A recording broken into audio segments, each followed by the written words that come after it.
today I'm delighted to have a panel of 5 people. We have along with us here Neel, Lilani, Managing Director at Orrick. We have also Jake Kaldenbaugh, Managing Director of Global Venture Investments at Accenture Ventures. Giles, an investor at 24 Haymarket. Alex McCracken, Managing Director at Silicon Valley Bank's UK division. And Jules Miller, a partner at Mindset Ventures. So delighted to have all of you here today, guys. Before we start with the panel itself, we're going to do some data overview as to what's been happening. Alex will actually help me with some insights from Silicon Valley Bank's latest State of the Markets report. But before that, over to our founder and editor-in-chief, Jim Mawson, to say a few words about us as an organization. Jim? Wonderful. Well, thank you, Kaloyan. Really great pleasure to be here, and wonderful to hear such exciting entrepreneurs present and show what the future can be. It really is an important topic. So thank you to you all. Thanks obviously to Ken and Valeria from Proceeder for managing the pitch presentations. And also thank you to all the speakers for being able to join, as well as all the attendees. We're excited to have some questions come through the chat function as we go through the discussion. But just a little bit of context for why we put together these webinars. Obviously, Global Corporate Venturing tries to answer 2 questions. Who does corporate venturing and what do they do? So we track the sort of data, the 3,000 plus deals from 4,000 or more corporate venturing units around the world. Last year, that was about 129 billion worth of deals, but that's just part of what we're trying to do to pull the community together. So we effectively, as well as doing these webinars, we do the news and publications, we do the events, whether in real life in California, London, Brazil, Tokyo, and other countries around the world, as well as the online digital forums that we do. We have some roundtable discussions which will come on various different topics, including ag, health, energy, advanced materials, probably finance and deep tech AI at the end of April. So that will be a series of invite-only sort of discussions and presentations.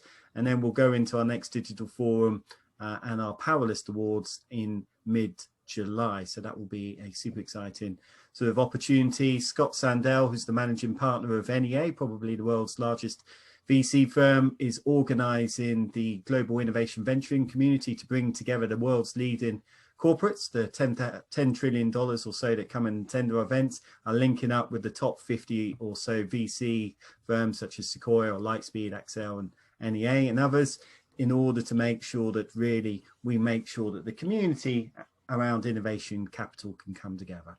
So finally, I'll hand back to Kaloyan in a short second, and then he'll run through a little bit of the data itself from GCV Analytics before Alex then runs through some of the state of the market, and we dive down into the services sector.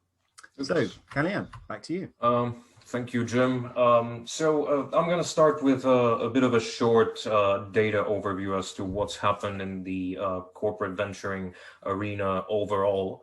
So if we look at 2020, which is a year that will remain forever marked by the pandemic and in the memory of humankind. Actually, deal volume, number of deals with at least one corporate was up on a year-on-year basis. The total dollars estimated in those deals were however slightly down.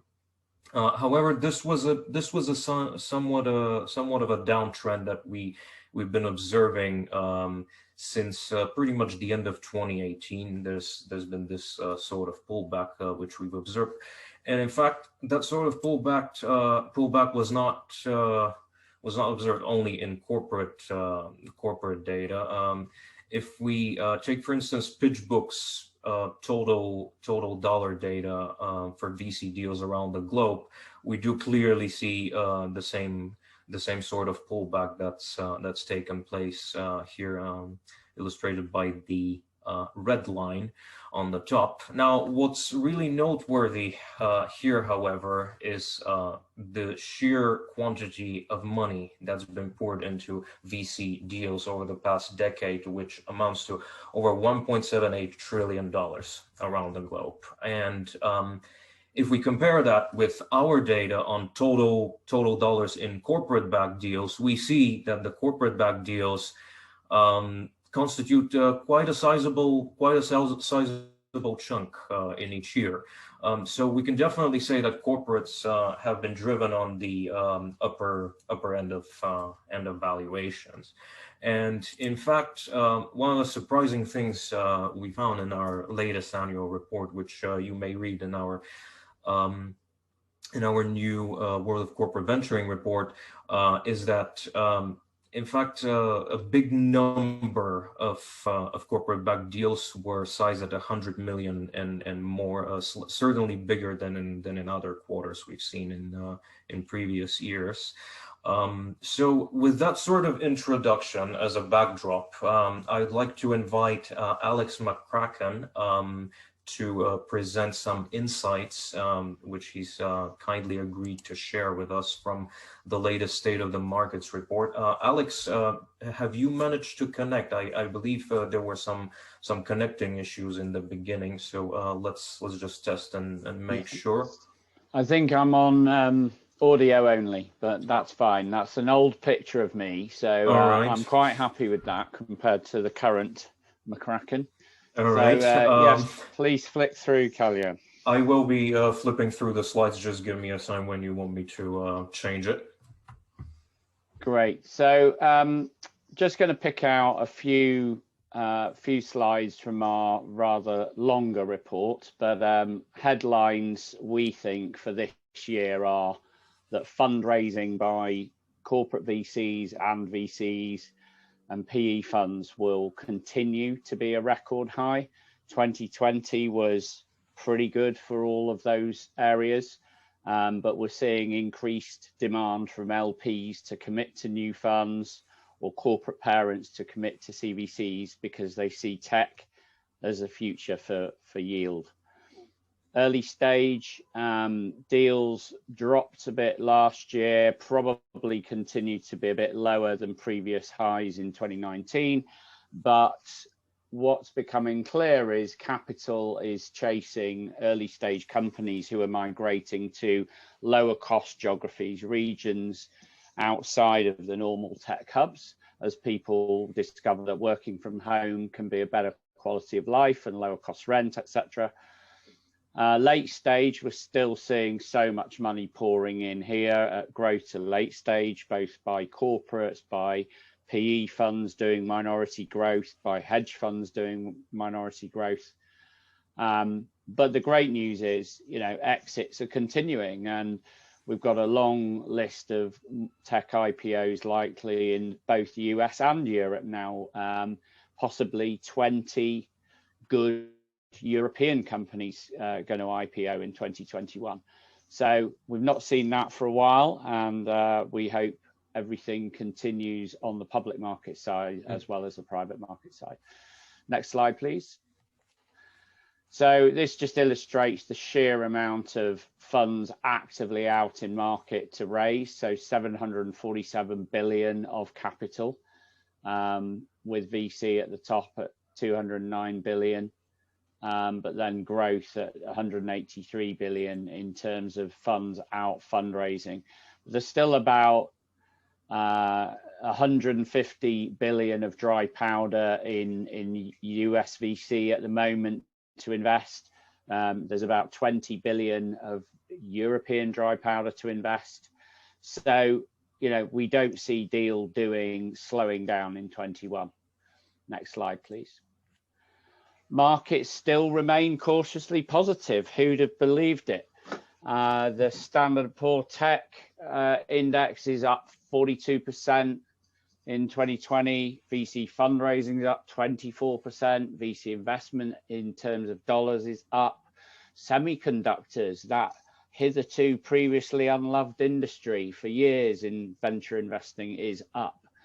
And unfortunately, yes, you know, while GDP is down and travel is down and consumer confidence is down, unemployment is up. We are hearing more and more a K-shaped recession. You know, some areas are bouncing back quickly or will bounce back quickly as lockdown ends, and tech, you know, in many areas, enterprise, digital health, e-commerce, etc., continues to rebound well. Next slide, please. This is just illustrating the sheer growth in the sort of paler bars in the sort of green region in the valley, showing non-core outside of San Francisco or Palo Alto is massively on the rise for location of startups. Ditto outside of main Manhattan or Brooklyn, and outside of Boston and Cambridge. We're seeing a massive rise. We're seeing the same in the UK as new startups flee to lower cost areas outside of London. Next slide, please. So this just shows the late stage deals were up in 2020, and that's largely driven by the sheer amount of non-VC money coming in at that stage, whether it's CVCs or private equity funds doing minority growth, or hedge funds, family offices, non-traditional, sovereign wealth, all walls of money driving up deal values at growth in late stage. Next slide, please. So what's becoming clear is the old 18 months cycle to raise money. Well, if you're in top quartile and your company or portfolio company is growing, the median time to round is about a year now. So no sooner have people closed a round and got 6 months under their belt investing that new equity, then, you know, with 3 to 6 months out to their next round, they're starting their fundraising roadshow. So good CEOs are raising every 12 months. Next slide, please. Clearly some great sectors growing, but in terms of just from our portfolio, so we bank about 40,000 tech companies. We benchmark their revenue growth. So in health and marketplaces and ops software, cybersec, payments, and generally enterprise software with an AI ML component, all growing on average between 100 and 200% in our portfolio. Clearly some areas are slowing. MarTech is down, BI and analytics down, traditional retail commerce is down a bit. But you know, things will rebound, we think, in 21 for some of those areas. Next slide, please. Clearly IPOs were still going on in 2020. Some, you know, the public markets were hot, so we saw Palantir and Snowflake and Asana and Lemonade and others going out. And in the bottom chart, you can see post IPO pop much higher than the last private round in the main.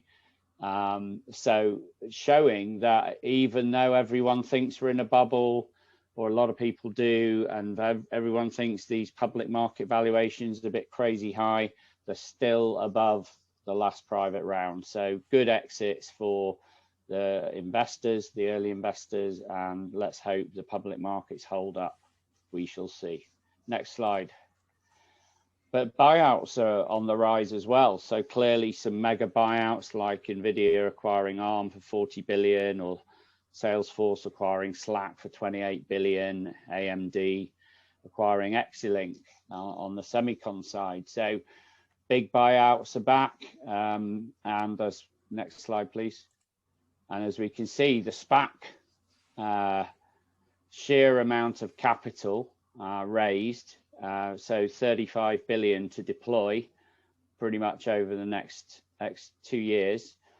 We're going to see a larger number of companies being taken public through SPACs. Now, we saw the median SPAC size is around $300 to $400 million.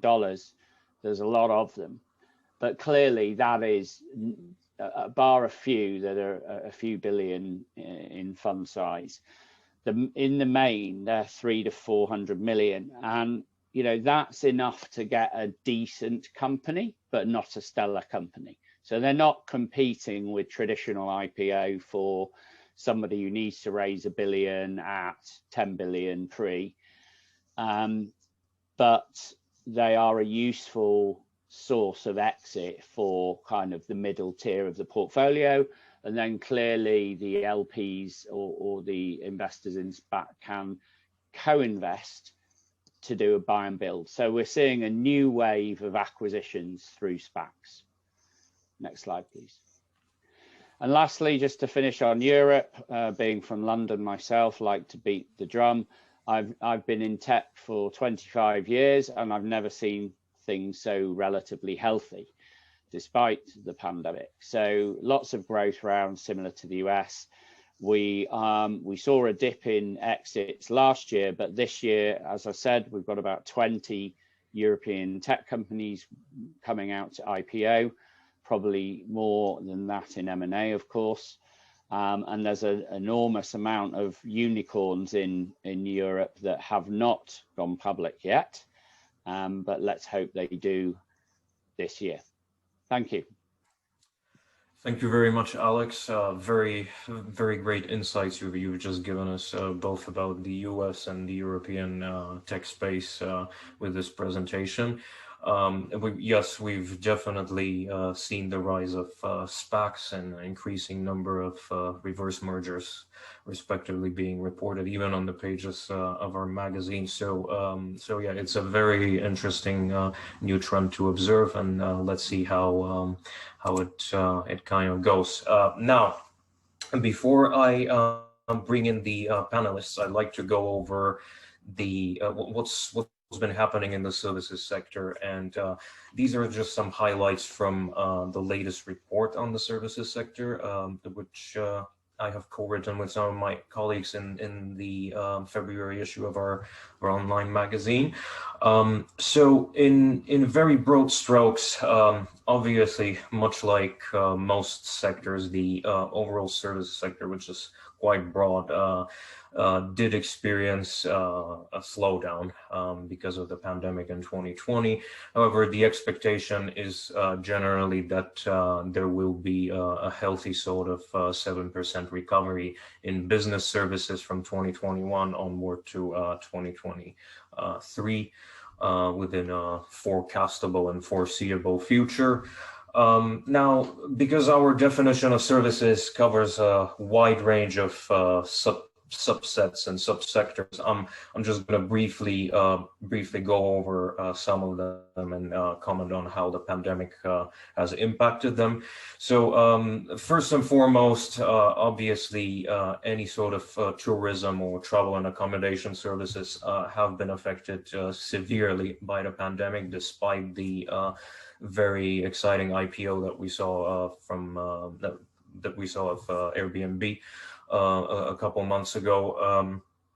The World Tourism Barometer actually suggests with data that the level of international tourism has gone back to a level of about 30 years ago. So it is quite a bit of a retrenchment and catching up for this subsector to do.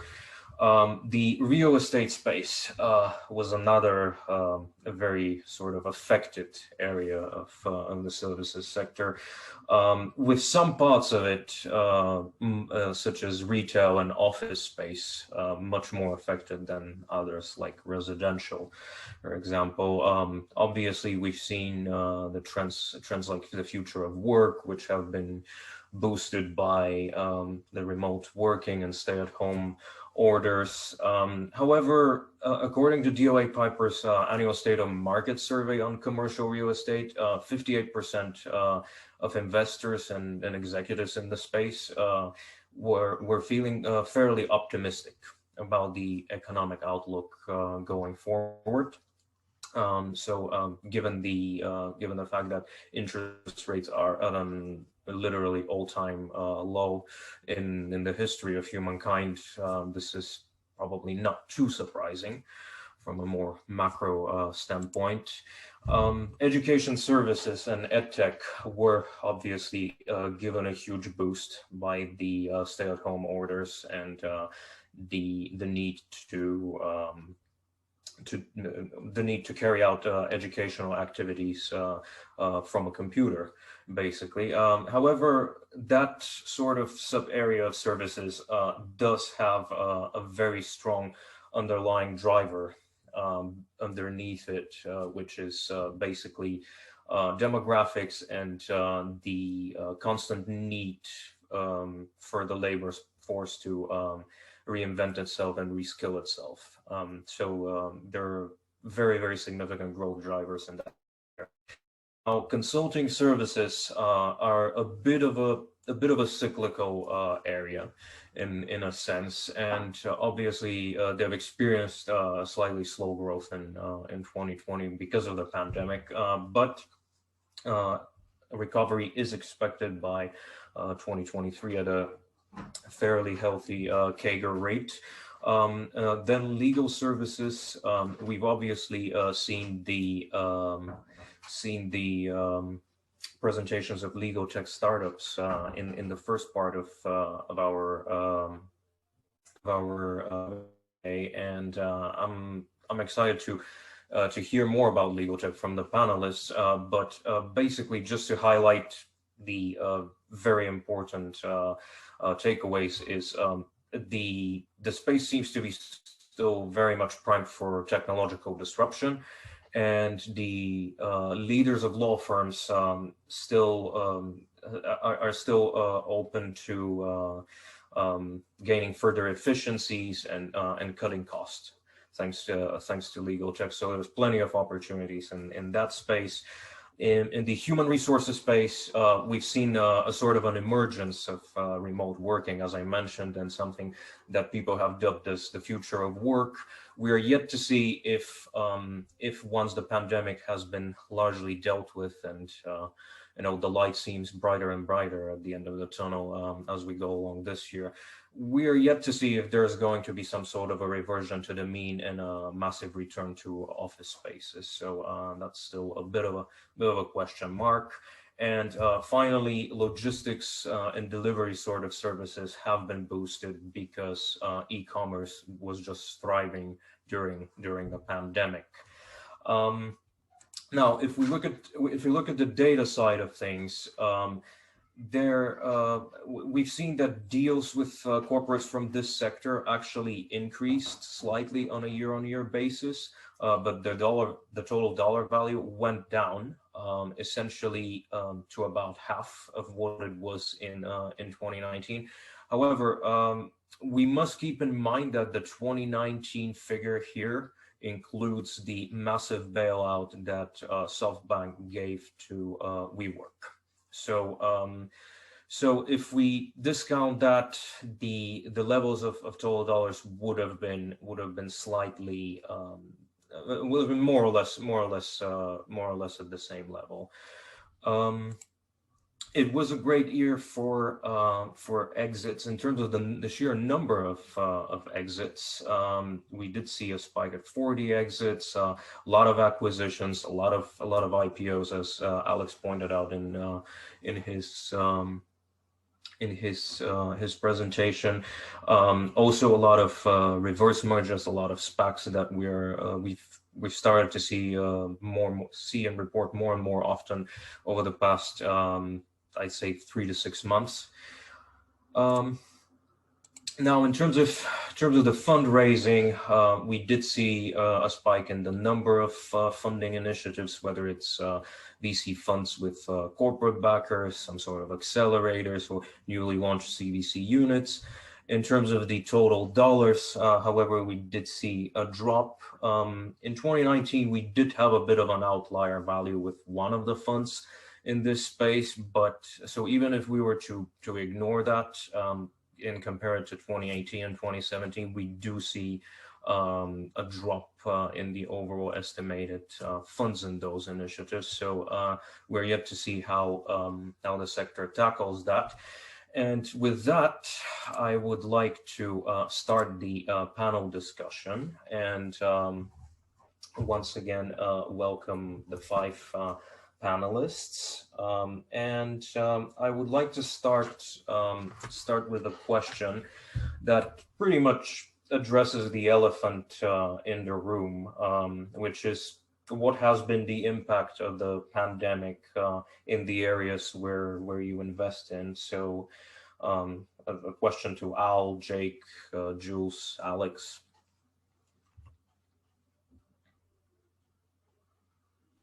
I can jump in. So I think that in terms of our portfolio, we have seen about 75% of them have actually benefited from the pandemic. So there's more digital transformation, there's more automation, there's more concern about using technology, especially from the corporate world. We only invest in enterprise startups.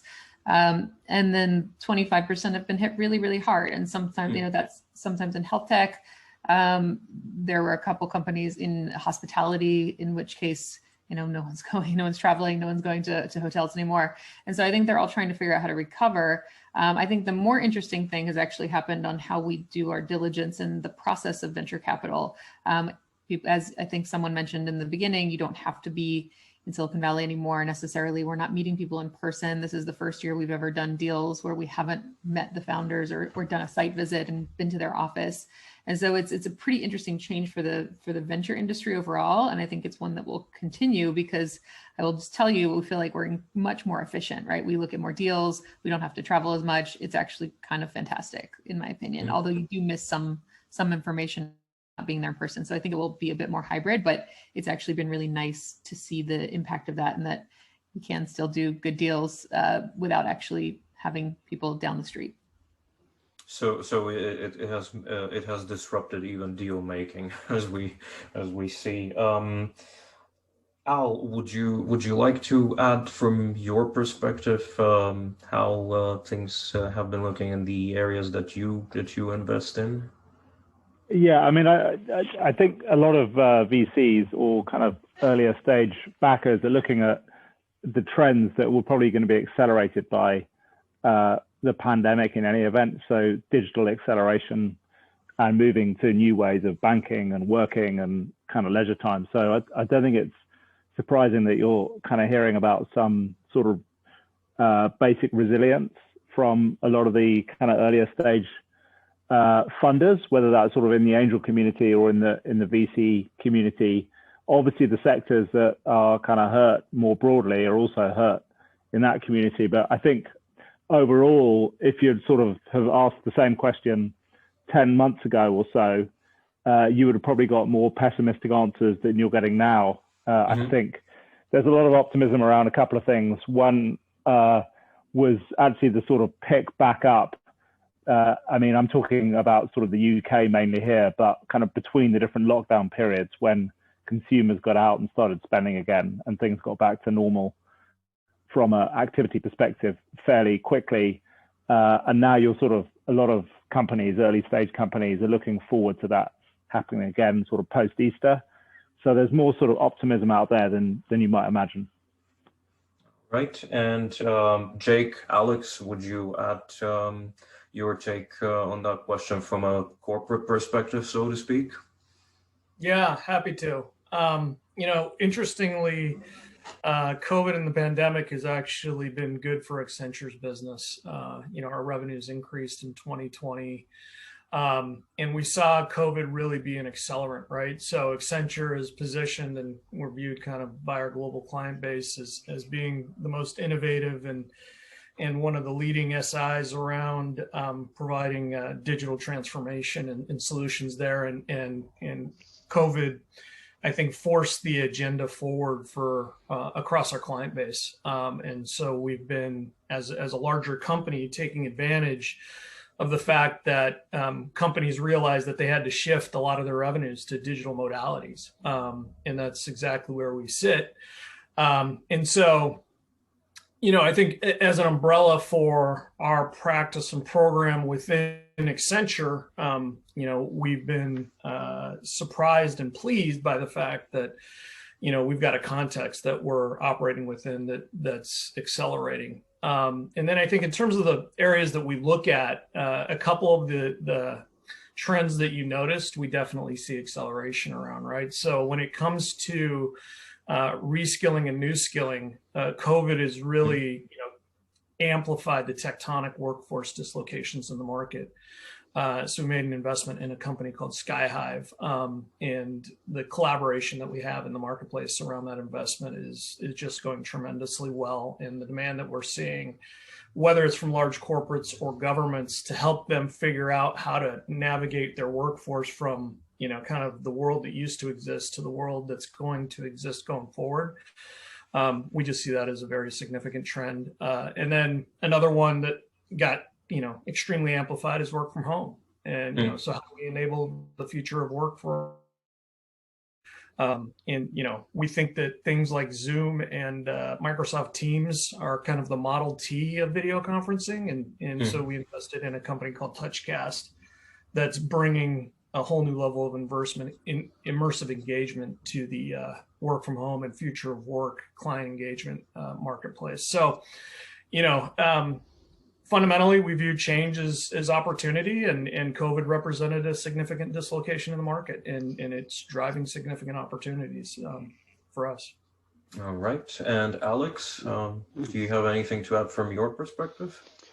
Yeah, so as a bank and lender, we were obviously looking at what fintech revolutions we need to be adopting within the bank, and then invested into some new deals in those areas. So it's not disclosed yet, but something in a payments company that is enabling faster, cheaper payments, as clearly more and more people globally go to cashless society and online payments. So we've invested in that. And then clearly we as a bank and any enterprise, as everyone's mentioned, how do you keep a remote workforce engaged? So we invested in Humu, which is a employee engagement, but much more sort of mobile, regular check-ins.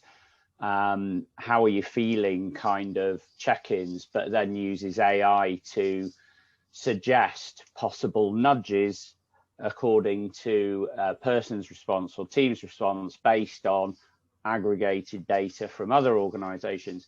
In this situation, when you're feeling X, in situation Y, then here's a few things, options A, B, and C for you to try.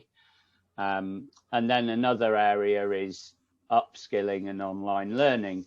EdTech's always been a bit of a difficult sector, but clearly in this new post-pandemic world, people skills, how you adapt yourself to the new Zoom presentational world, how do you promote your skills?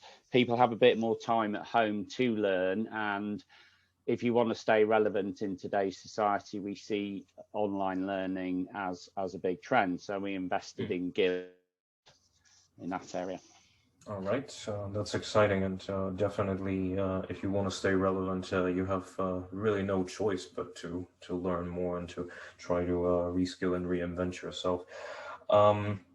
Now, one more question to Jake and Alex here, because our latest annual survey showed that the overwhelming majority of corporates who responded to it were expecting either to see more funding and more support from corporate parents or about the same level as before the pandemic. So in that sense, what has been the level of support you've received from your corporate parent to weather the storm and to kind of try to thrive and take some opportunities off of it? Jake, perhaps? Yeah, sure. So I'm lucky to be in a fairly unique situation. I was brought in February of last year, along with another individual by the name of Tom Lunabus. Quite a time to join, eh? Yeah. I feel like, in the movies when you see the hero kind of slide in under the garage door that's closing, it was interesting to kind of show up and then to have COVID really kind of show up on the scene, as it were. Although, I had been seeing signals from the Silicon Valley ecosystem before that.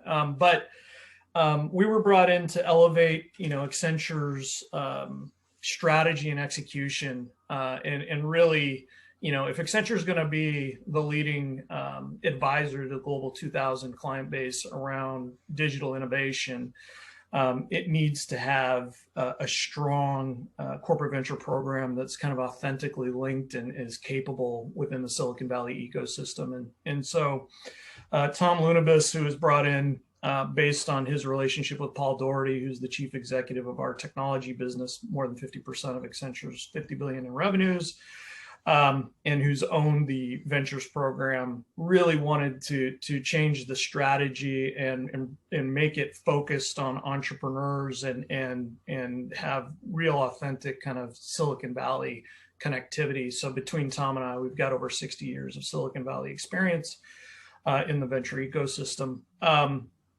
And because of that, we had a pretty good mandate, given Paul's support and endorsement. There hasn't really been any issues from a visibility perspective.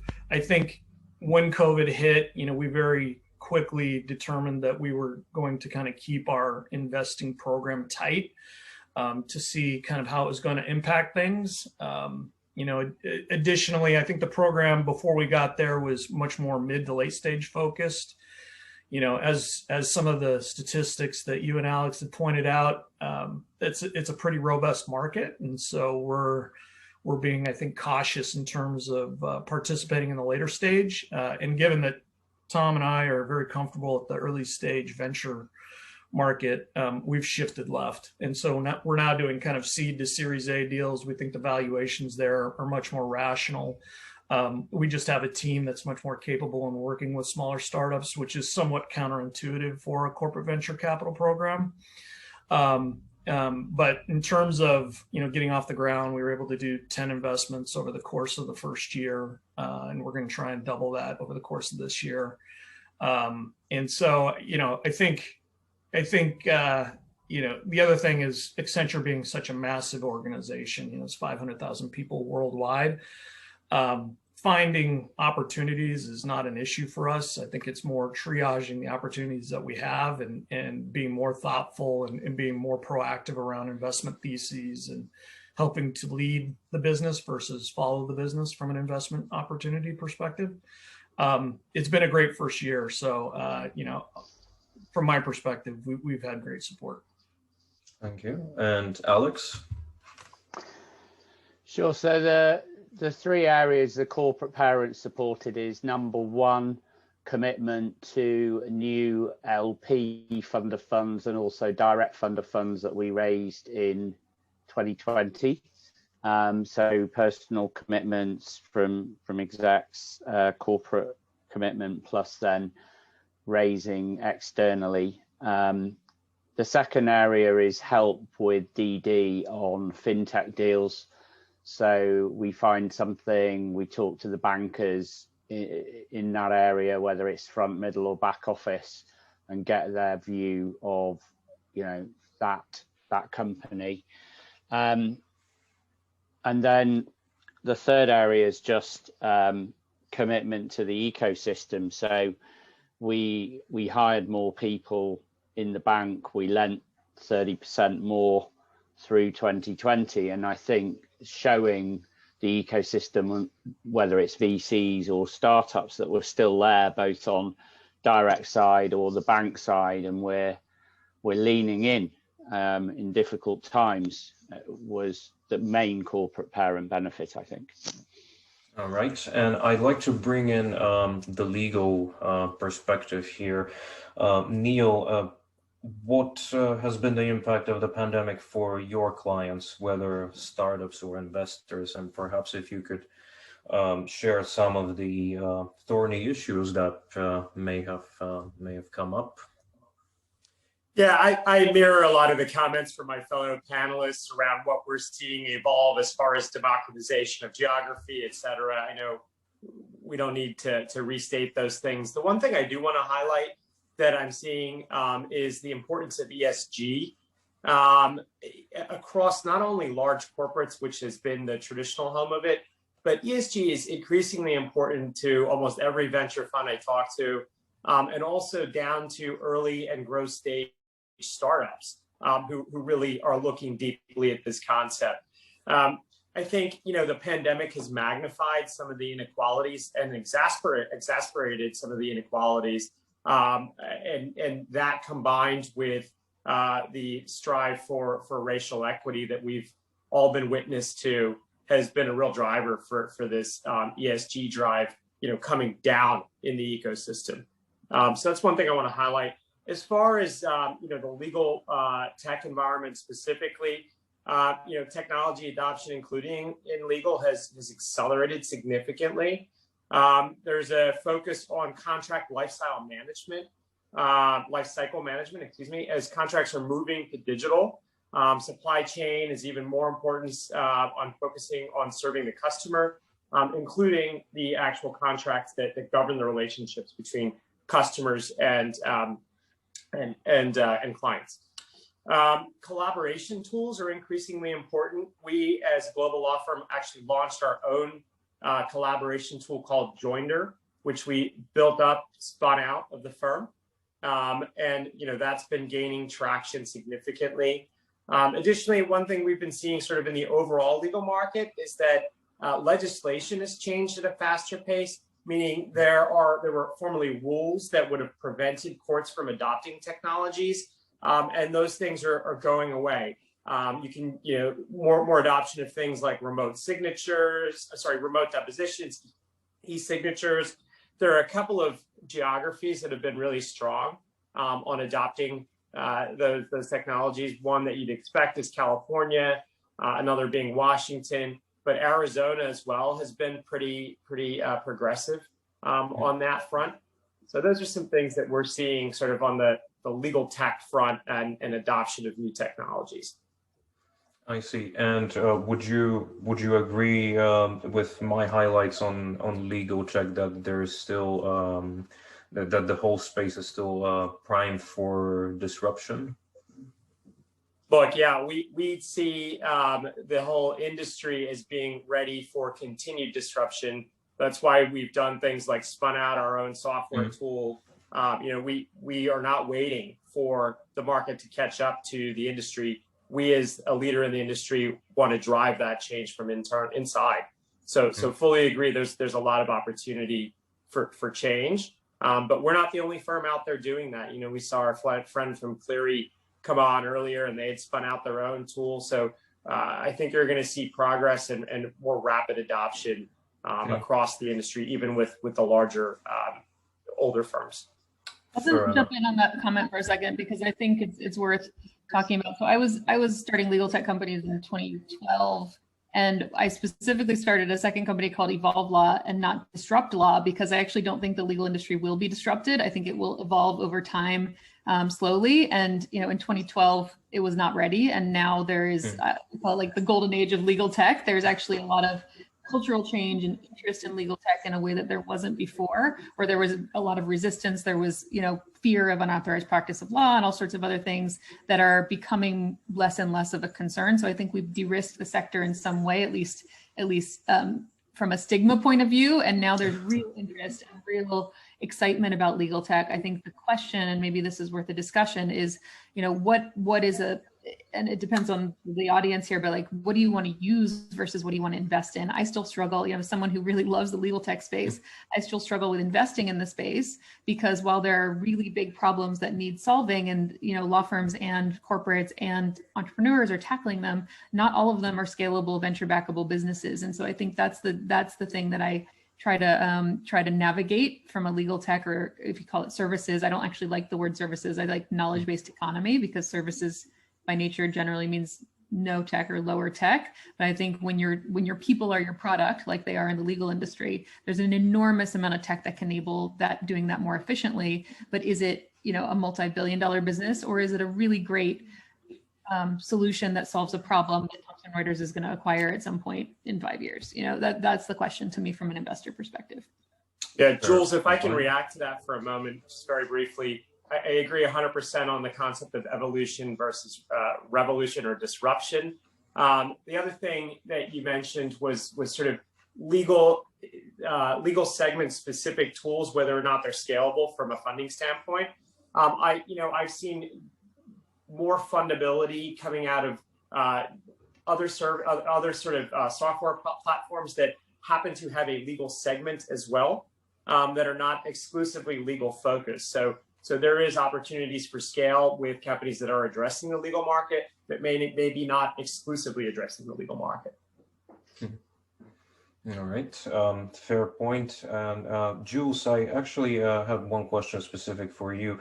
As a VC, how do you find dealing with your LPs, whether corporate or other in portfolio companies, in the context of the pandemic and in the context of the boost that the pandemic has given to a lot of the areas that you invest in? You said 75% have been up, so.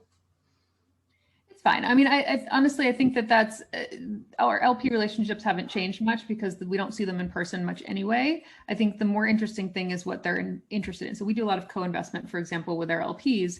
And as someone mentioned before, future of work is clearly a hot topic right now because it's affecting everyone personally. And, just to try to tie it back to the topic at hand of legal tech in the services space is, this is an industry that is being disrupted in many different ways, right? Or evolving in many different ways. And so what we're seeing is people using, feeling the pain personally in a way they might not have before when they're going into an office every day. And so we're looking for opportunities as investors that, again, I appreciate what Neel said is I actually, even though I'm a diehard legal tech fan, I really love legal tech. I founded 2 companies in the space. I make investments in the space. I actually don't have a separate category in our investment thesis for legal tech. We call it future of work, or what I look for in particular is adjacencies, right? So we look at fintech that is applying to legal tech. We look at fintech that's being applied to healthcare or other industries. And so you're looking at technologies that are being applied to verticals rather than the vertical itself. And I think that's a really interesting differentiation in what we're seeing with our LP interest as well, is they don't necessarily care if it's legal tech or health tech or anything else. They want a company that is a good investment opportunity. And to me, you have a very broad range of categories in your services sector definition. To me, it's about, like, a lot of those industries are not developing the newest technologies. They're applying existing technologies to a specific vertical. And to me, all of those sectors are about execution. So again, I struggle a little bit with early stage legal tech companies because this space, you can recreate most of the products relatively easily, and there's a pretty crowded market. And then what you look for, like, can this company actually scale, and are people buying it? And that's the biggest question to me, in both from the portfolio company perspective, from the LP perspective, and just from an investor perspective, is you've got to be able, as every good entrepreneur does, hustle and sell and scale. And I think on the other side of that, your audience in the corporate world needs to be comfortable buying things on a slightly earlier basis and working with the companies to give product feedback, and being comfortable in the innovation space and using technology that isn't coming from a big company. And those are the cultural changes that I see happening right now as a result of the pandemic. Yeah, actually, that dovetails nicely to one of my next questions, which was basically about bringing tangible benefits to corporate parents, and it's mostly to Jake and Alex on this panel. It did sound like, apart from the portfolio companies that you've got going up in valuation, it did sound like they have brought some tangible benefits to the corporate parents in the past year since the breakout of the pandemic. So would you like to share a few thoughts or comments on that, Jake, perhaps? Yeah, I think as part of our new program, one of the mandates that we've focused on under our strategy, which, by the way, is called Project Spotlight, and you can kind of Google Accenture Project Spotlight. It'll give you some more details on how we're thinking about it and executing around it. But one of the mandates we've picked up as part of our strategy is to help catalyze significant new practices for Accenture. And we've put a pretty high bar because Accenture is such a big company. For us to be relevant, it needs to be something that conceivably can be $1 billion plus new category for the company. And the question is how do we identify investments that act as those catalysts? And again, Skyhive is very interesting because it's a very real-time conversation in the marketplace.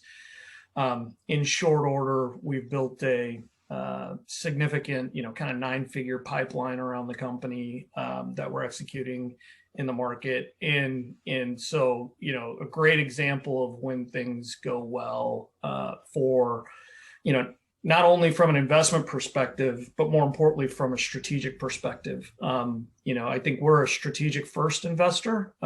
We absolutely are looking for opportunities that make sense from a venture scalability return perspective, but we win within the organization when we help crystallize new market opportunities through the venture investing program.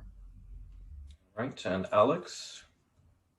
Yeah, we're a combo, strategic and financial. So clearly there's areas within fintech we're exploring so that we invest in things that could become new product lines for the bank or good partnerships, but they have to meet that significant exit hurdle. So I think the fact that we're both fintech but also an enterprise means clearly we can look at anything that helps us become more operationally efficient as a bank. So that could be enterprise software, not just necessarily fintech.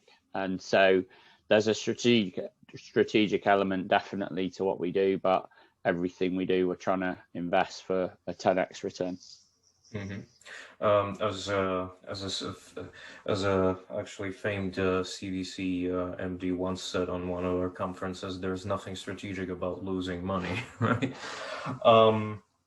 All right, I'd like to bring in Al again. Al, you've also been active in the legal tech space in particular. How do you see this legal tech space sort of evolving, and where do you think opportunities might lie ahead? Well, I think sort of Jules said it very eloquently. It's quite an interesting time to be in legal innovation and sort of legal tech, particularly. On the one hand, there is maybe a kind of growing appreciation kind of for it and interest in it. And I think kind of 5 years ago or so, that wasn't there, and it frustrated investors. And I think it also frustrated clients a little bit when they didn't really understand what the technology or the innovation could do for them. So there is sort of growing awareness. On the other hand, the AmLaw 100 law firms have just had a record profit year. And so in my mind, there's not a lot of innovation going on, and there's not a lot of disruption in terms of kind of how their services are maturing.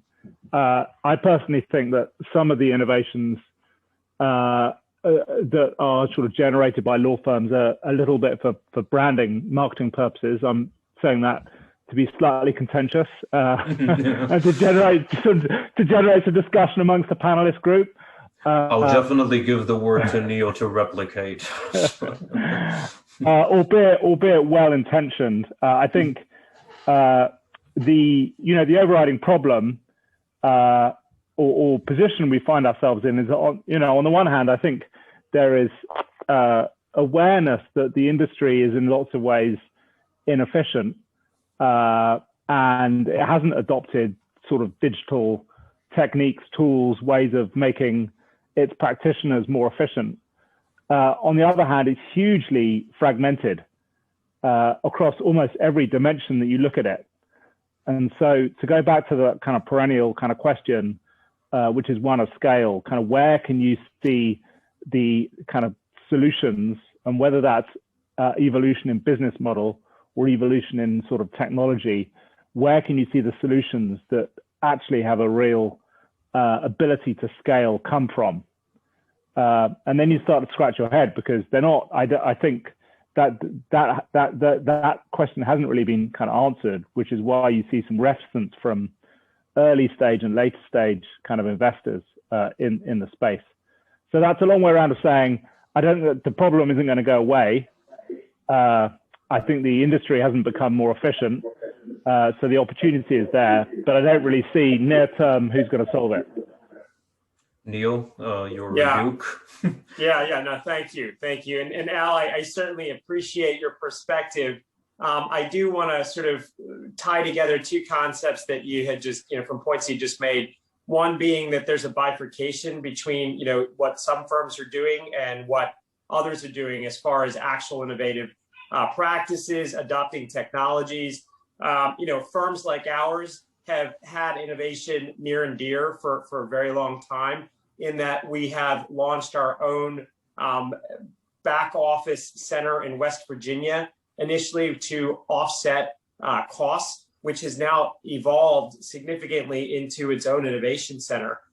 We have teams of lawyers there who are focused on leveraging AI to parse through client data to come up with very meaningful outcomes for our clients. And the way in which that we leverage technology on a day-to-day basis is on par with any other large technologically driven organization. I wouldn't say that we're beyond where like a Google or a Microsoft would be as far as technological adoption. I know kind of the industry in which we sit, but there are firms, not only mine but others like ours, that are really adopting technologies and are doing things that are well beyond marketing for the benefit of our clients. I think also, if I may jump in here, I think also one of the things that that I think the investor segment needs to be mindful of is the way that law is practiced and the way that the legal sector has evolved, right? So what's happening now is there's conceptually two things going on. There's the historic practice of law, the way that lawyers have done it for the past 50, 60, 70 years, at least here in the US, but there's also the business of delivering legal services, and it's fundamentally different. And so what Neel was talking about, legal services don't necessarily always have to be delivered by a lawyer. Legal services can be delivered in a technology-enabled way. And there's always going to be a consultative aspect to the performance of legal services. As advanced as AI can get, you're never going to have AI that has the ability to reason by analogy. It's never going to happen, right? So there's always going to be some sort of interpretive consultative aspect to it. And so when you talk about scale, the scale that you should be thinking about is the scale of technology-enabled services. You're never going to have a robot, so to speak, practice law. It's never going to happen. I can tell you as a former practicing lawyer, it's never going to happen. But what you can have is scale be achieved in a way where a lawyer becomes more efficient by becoming technology enabled, by having better tools, by having better resources. And so from an investing perspective, you're never going to have the replicable technology that's out there grow in a way that you would have with a Twitter or a traditional technology firm. It's just a calibration that has to be made within the investing public to understand, or the legal tech investing public to understand how laws gets practiced. It's a different animal. I've just got a question for Jules and Neel and whomever else frankly can answer it. But one of the things I think about when I think about legal technology is the tension between, as you just mentioned, Joe, the expert practitioner and their own view of their value in this process versus the need for clients. They want to mechanize, they want to compress value.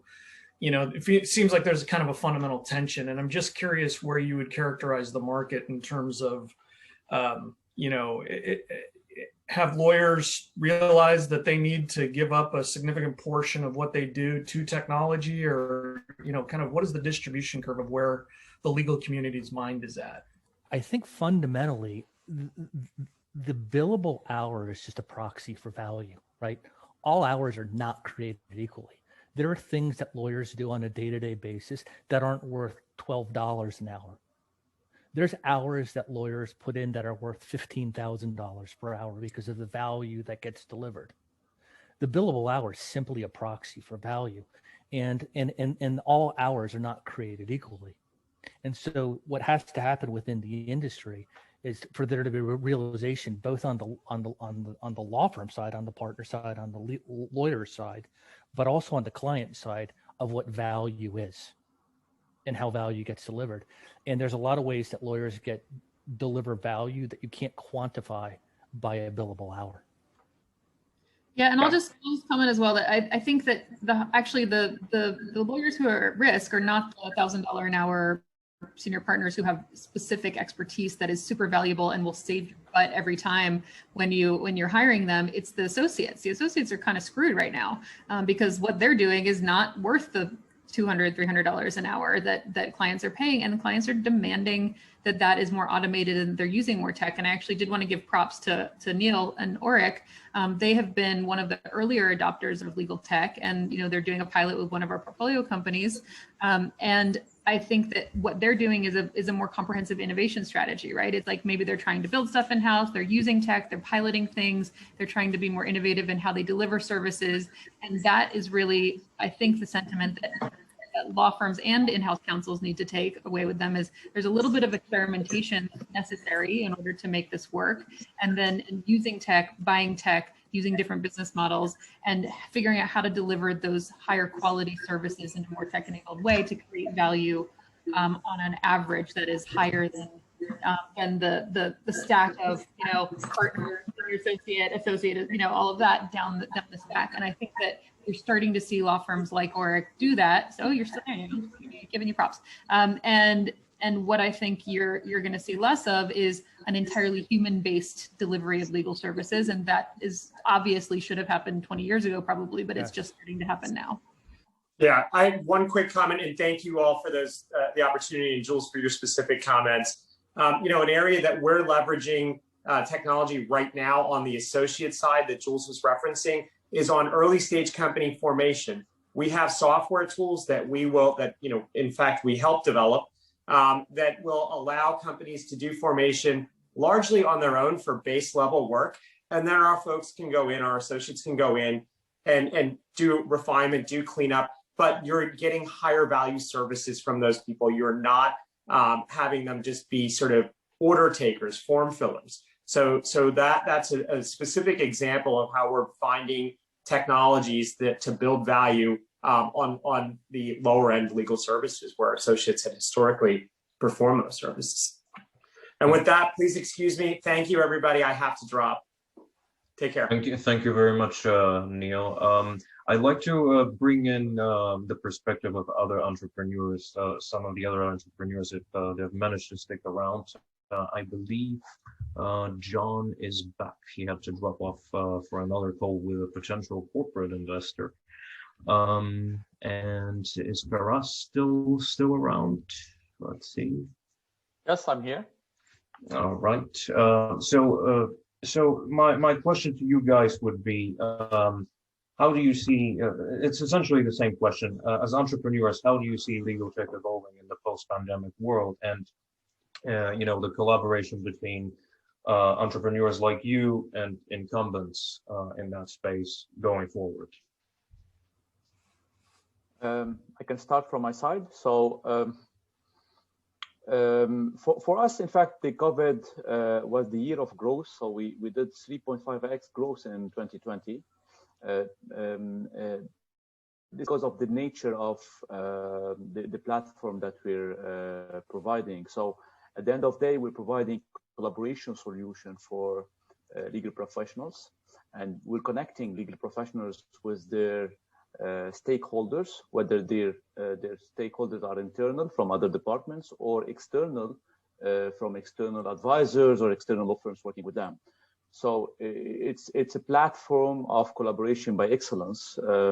We raised fund in COVID. I mean, during COVID in 2020, we did not only the growth, we went profitable. We did growth, we are in hyper growth, and we closed the fund round in October 2020. So it was the year for us in terms of business development. Now, in terms of the upcoming period, I see that, I mean, because we're focusing on the enterprise, on the B2B, I see a huge potential collaboration with corporates. We're already working with banks, so we have many banks using the platform today. We have groups, and we've seen an appetite coming from these organizations. For example, one telco was part of the round that we closed. So an appetite from these corporates to invest and to follow on the CSA that we're preparing now. So I mean, this is from our side. All right, and John? Yes, so I mean, from my perspective, I think you see that law firms are really increasing the interest in actually getting into the space. So, I mean, you have got Andonov and others, which got the incubators, etc. But you also see more firms setting up the corporate venture capital arms. So you see Kirkland & Ellis just did that.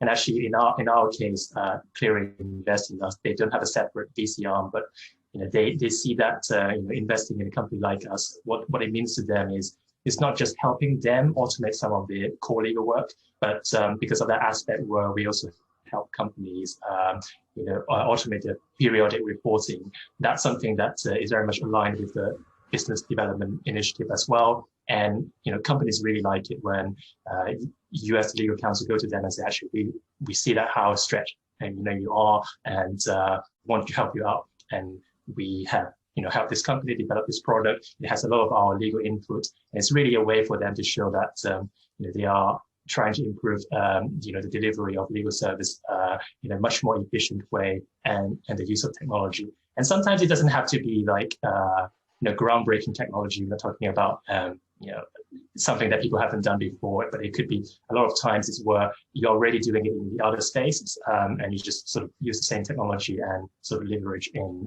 legal drafting. So that's kind of my take on where we're heading towards. All right. Now, I believe most of the people on the panel did hear your pitches. So I'd like to give the opportunity to those who have still managed to stick around and don't have to jump on another Zoom call to ask you any sort of questions that they might have to you about your companies. If there are any, perhaps. Go ahead. Go ahead. I've got a few questions. Yeah, for Joseph. Joseph, have you documented any case studies so far with Legal Decoder as far as cost savings? Yes. So we were used in a couple of large bankruptcies, and we're trending to about 7 to 10% savings once you take a look at the data. Obviously the data delivers insights and value. And then it's sort of incumbent upon the consumer of the data to take action on it. Thank you. Right. Yeah, I've got another question on Legal Decoder.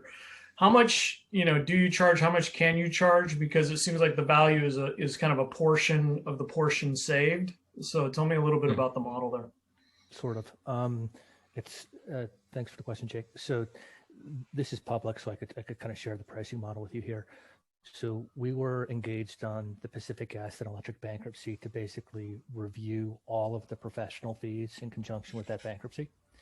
And we ran about $32 million in fees through our engine every month. We got paid $40,000 a month within that bankruptcy. The key component to what we're doing is ultimately this is going to sound a little bit pejorative when I say it. It's not meant to be, but it's going to sound that way. Our software is a very useful tool, gimmick, if you will, to grab data. Where the real value comes in is being able to grab the data and then transform it into insights. Okay, so if you're going to be a data player, you have to be neutral. You have to be Switzerland. You have to be objective. And so people have come to us and said, we want you to help us save money. Well, our ultimate strategy is to sit in the middle of the ecosystem and to be the data player. So if you're going to be the data player, you can't take sides, right? You Got it. You got to be neutral. You got to be objective. You got to be everything. You got to be basically the FICO score, essentially. All right. Any other questions or queries? Yeah, I think you know, and unfortunately they're not here, but you know, Al and Jules did a good job in talking about kind of the tensions of technology adoption. So the question I have for Shreyas around Docket is, how do you navigate the nice to have versus must have conversation? And you know, in what's your spear tip use case? What's the pain that you feel like you can attack that people will activate the purchase motion for you guys? I think Faraz is here, but Shrey has dropped off. Ah, okay. Yeah, Faraz, if you have a point of view. Yes. If you look at the statistics, in fact, that have been published by ACC, the biggest bar association, in fact, worldwide, last year, you'll see that more than 40% of legal professionals still rely on classic tools on the day-to-day work. And this is the reason, in fact, in 2019, 2020 is the year of legal tech investment. In the last year, $700 million has been just invested in this area because of COVID accelerated this, because this is a huge wave of digital transformation in a department that has been forgotten. Okay, the legal department, and believe it or not, 60% of lawyers worldwide, even in the developed countries, in the North American countries and in Europe, still rely on emails and Excel spreadsheets on their day-to-day work, and this is a huge. So either either is in fact a need that came on the table because of COVID, with the huge amount of need of collaboration, work from home, staying connected, you know, on the workflow of contract management or the workflow of case management or matter management, and legacy system that are present on the market today. They were not designed for this. They were excellent tracking systems, but they were not designed to be collaboration systems where collaboration is on top of everything and not the tracking. So the legacy tracking solutions that are excellent and brilliant in the market, that were eating 80% of the market share, became obsolete, in fact, in this configuration. Okay. And I think both to you as well as to you, John, you know, I'd ask the same question.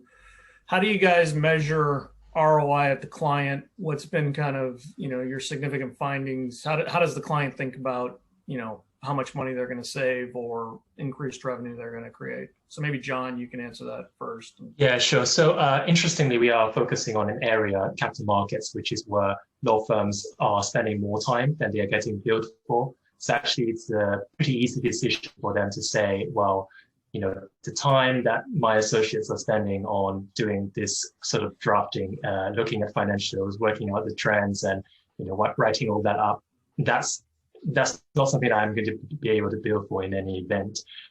If I use this software, that means when the demand is the most acute, when you are the busiest, and free up people's capacity as well to actually take on new mandates potentially, but also reduce that write-downs on paper. Because I mean, if you just look at the hours that are spent, the amount that you bill for, I think you have some really horror stories particularly in ECM space. DCM is a bit more, lucrative, I would say. But a lot of ECM deals are currently really, the fee cap pressure is so much that law firms just have to find solutions for that.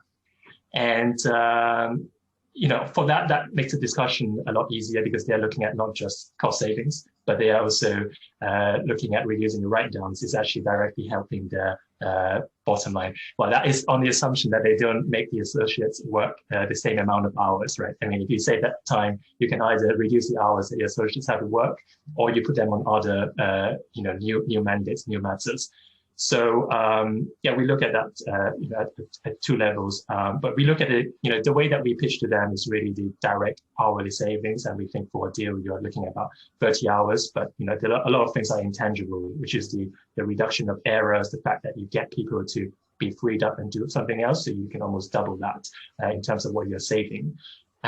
What's more, if you're working with a firm, most of the time, most of the time they would try to pass the cost on in any event. So actually, that's not even a cost to the law firm as such.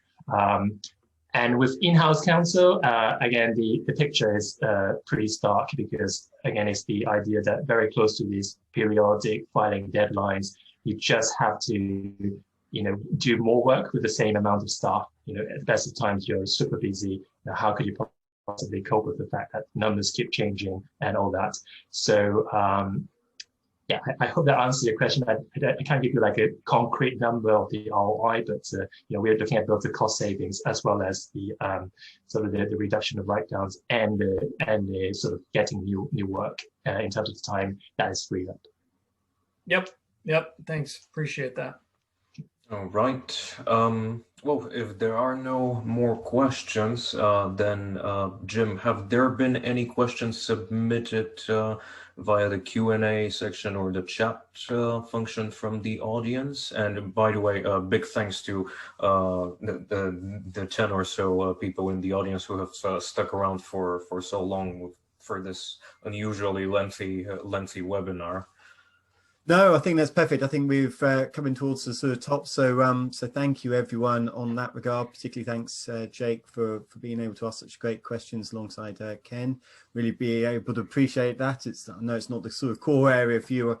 It seems to be so really much appreciated. And yeah, thanks for joining. We'll have the next one at the end of April. So thanks you all. Thank you very much. Yeah, Thank you. Thank you. Stay safe.